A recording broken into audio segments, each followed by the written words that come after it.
Hey what's guys, it's Cxdy here. Welcome back to another video. And guys, this video is probably going to be like the first video where I just talk about freelancing. Because if you guys don't know, I'm a freelance video editor on Fiverr, and I recently just became a level 1 seller. And I know it's not that big of a deal, but I basically just wanted to tell you guys my experience so far. So if you want to start freelancing on Fiverr, then you'll know what it was like starting off. And I'm also going to give some advice and some things that I wish I knew at the end of the video. So basically I'm going to start off by saying why I started freelancing in the first place. So if you guys don't know me, I am a filmmaker, a young filmmaker. I'm only 17, and my favorite part of filmmaking is the post-production. I love the editing part of it. I just love editing basically, and it's like probably like the easiest things to do as a young filmmaker, like professionally, I guess you could say. Like to first, get out there and start doing something in filmmaking, it's probably like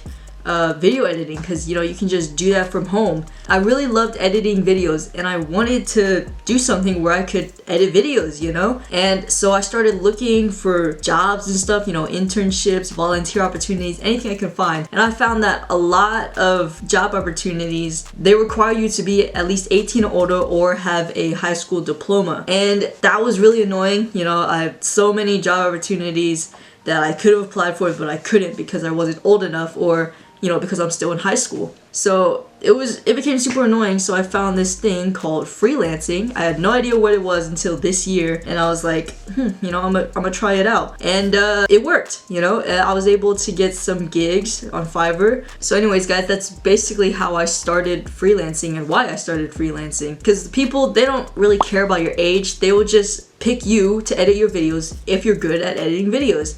And so I found it very easy to find, video editing opportunities through freelancing. And I thought it was really cool to do that, and I can also make some money on the side, which is pretty cool too. Now, the reason why I chose Fiverr. So I actually tried Upwork and freelancer.com before I used Fiverr. It was really hard because you have like a lot of people asking this one client, if you could edit their video for them. And then the client has to choose between like 50, 100 people to edit their video. And I found it very hard to find freelancing opportunities for me so that I can work with clients and edit videos like that. I joined Fiverr in May of this year, and I found it a lot easier to start off with freelancing. With Upwork and freelancer.com and websites like that, you're the one that has to reach out to clients and ask them like, hey, can I edit your video for them, or do whatever you do in freelancing. You're the one that goes to the client to ask them. Whereas with Fiverr, the client comes to you and they ask you if you could edit their video for them. And it's a lot easier because one, you don't have to go out and look, and it saves a lot of time for you. And two, the client, when they come to you, they can see whether you're good or not for them. I just find it a lot easier to find freelancing gigs on Fiverr. And that's just my personal preference. That's my personal opinion, because I've had a lot of success on Fiverr so far, but I've only been doing this for a couple of months. But with Upwork and freelancer.com, it was just a lot harder for me to find freelancing gigs and stuff like that. Maybe for you guys it's different, but with me, I just prefer Fiverr. Alright guys, so basically, if you guys haven't picked it up already, I provide video editing services on my Fiverr account, and I think I have a 4.9 rating right now, and I have about 20 plus reviews. I've worked with, I'd probably say around 30 or 40 clients. Alright guys, so now to get into the actual Fiverr experience.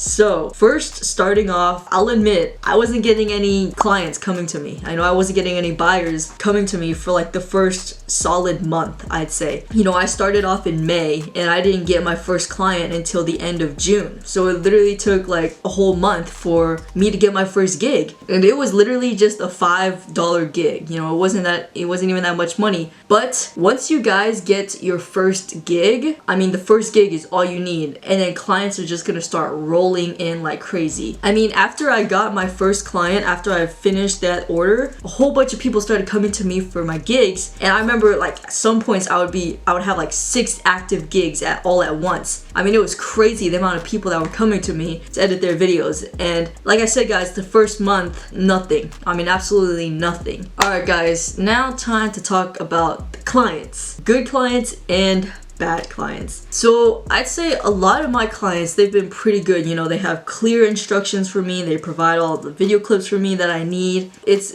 literally like I can edit the video with no struggles, no clarification, no anything like that. Those are some good clients. But let me tell you, bad clients, I'm not gonna mention any specifics, but I did have some bad clients where, I mean, it was terrible. Like, so I had one client who placed an order on one of my packages where I did not provide motion graphics in that package, but the client kept on asking me to put motion graphics into the video, and I was like, no, like the motion graphics, it's for the package at a higher price. You're gonna have to pick that package if you want me to do the motion graphics. But they just would not let up, and it was really annoying. So I just canceled the order because I just could not take it, bro. And then you'll have the clients that will give you very unclear instructions. I had one client who placed an order for me, and he sent me some video clips, and then he just said, like, you know, put these videos together to make it all one video. And I was like, okay, I'll do that. And I did. I put the videos all together in order for the final video, and I gave it back to that person. And then he got mad at me because he wanted to have all this other extra stuff in his video that he did not write down in the instructions. So he literally got mad at me for something that was his fault. And let me tell you guys, that is super annoying, because then they'll also leave a bad review and a bad star rating because of something that was their fault. And it's super annoying because you can't really do anything about that. But anyways, guys, I'm going to be doing a whole separate video of the pros and cons of Fiverr, you know, later in the future, so be on the lookout for that. But besides the bad clients, I mean, of the like 40 or 30 clients, I've only had 2 or 3 bad clients, and all the other clients have been really good. And you know, they give you clear instructions, they're easy to work with, and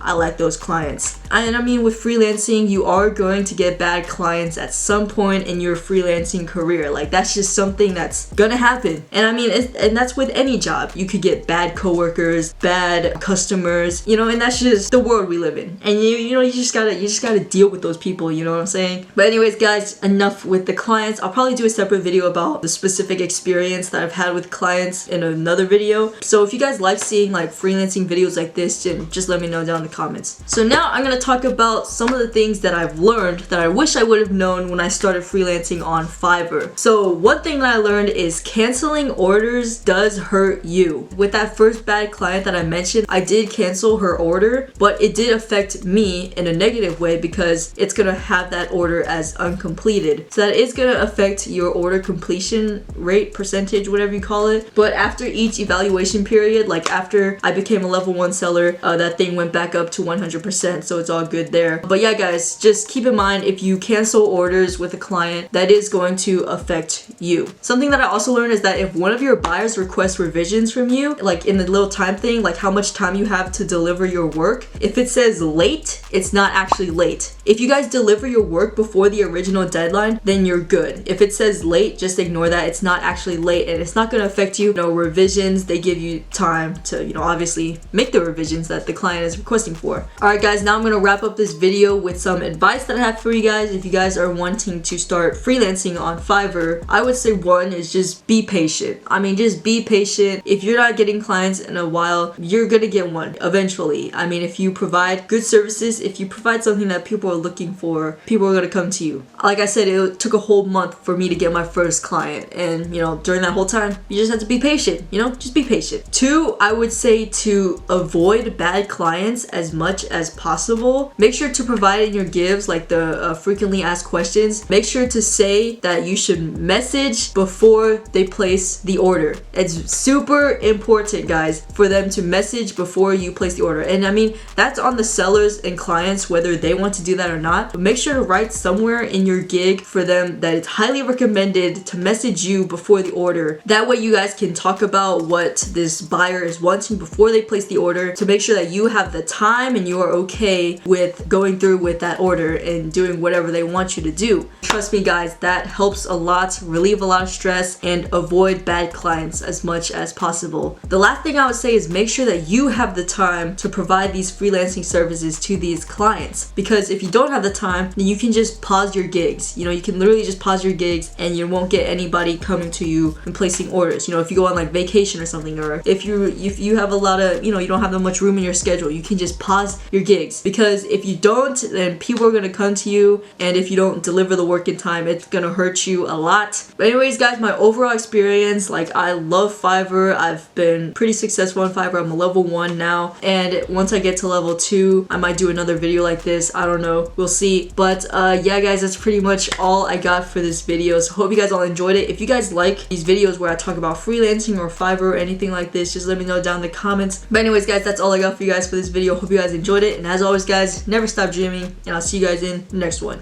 Peace.